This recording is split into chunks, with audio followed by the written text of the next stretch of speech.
ce n'est pas des juifs, je dis ce sont des judaïstes. Nous sommes des juifs.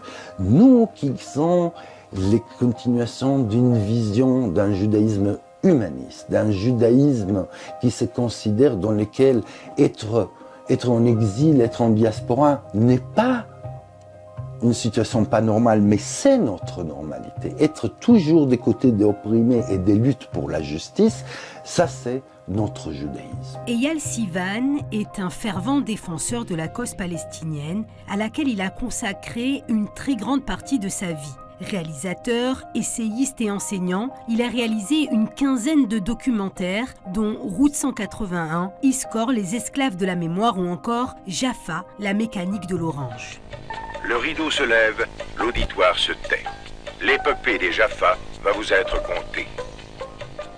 À travers ses œuvres cinématographiques et ses ouvrages, Eyal Sivan aborde la colonisation des territoires palestiniens et l'instrumentalisation de la mémoire en Israël pour justifier l'injustifiable, la mort de plus de 42 000 Palestiniens depuis le 7 octobre.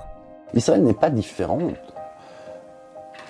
au niveau de l'utilisation de la mémoire d'autres pays. Sauf que le problème avec Israël, c'est que la majorité des États du monde, occidental bien sûr, mais certains aussi des pays du Sud, acceptent Israël en étant l'héritier de la mémoire juive. Et ça, c'est un abus double. C'est à la fois une profanation de cette mémoire, mais aussi c'est un abus parce que c'est l'abus d'une mémoire de persécution pour pouvoir justifier la persécution des autres, à savoir avant tout les Palestiniens. Pendant de nombreuses années, Eyal Sivan a été la cible de campagnes de dénigrement et d'intimidation en raison de ses prises de position antisionistes. En 2003, le philosophe polémiste Alain Finkielkraut l'avait même accusé d'être l'un des acteurs de l'antisémitisme juif. À force de considérer que tout est de l'antisémitisme, tout critique d'Israël, critique de la colonisation, que quand on dit une chose qui ne les convient pas, qu'on prend une position, quand tout est de l'antisémitisme, ils sont eux-mêmes en train de bafouer, de profaner et de réduire à néant l'idée même de l'antisémitisme. Je suis antisioniste et je revendique mon antisionisme. L'antisionisme est une prise de position politique. L'antisémitisme est une vision raciste de choses.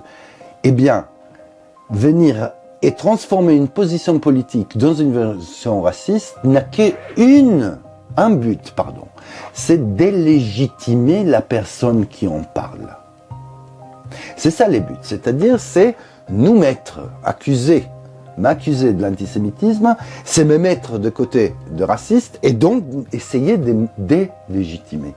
Eyal Sivan est par ailleurs partisan de la solution à un État, celle de deux États est selon lui bien trop illusoire.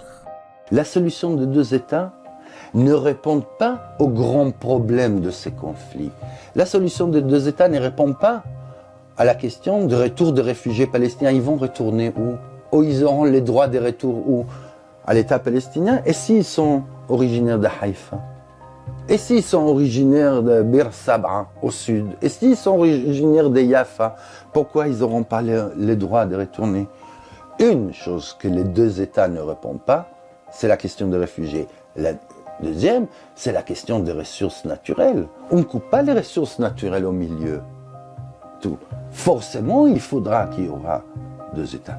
Et la troisième chose, que les deux États ne répondent pas, les deux États n'abolissent pas les régimes sionistes, n'abolissent pas l'État ethnique, militaire ou religieux qui est l'État d'Israël. C'est-à-dire, les deux États, c'est en réalité une façon de dire oui, si vous voulez, continuer à être un État raciste, continuer à être un État d'apartheid, continuer à pouvoir opprimer et discriminer votre majorité de 20% de la population qui sont les Palestiniens citoyens de l'État d'Israël.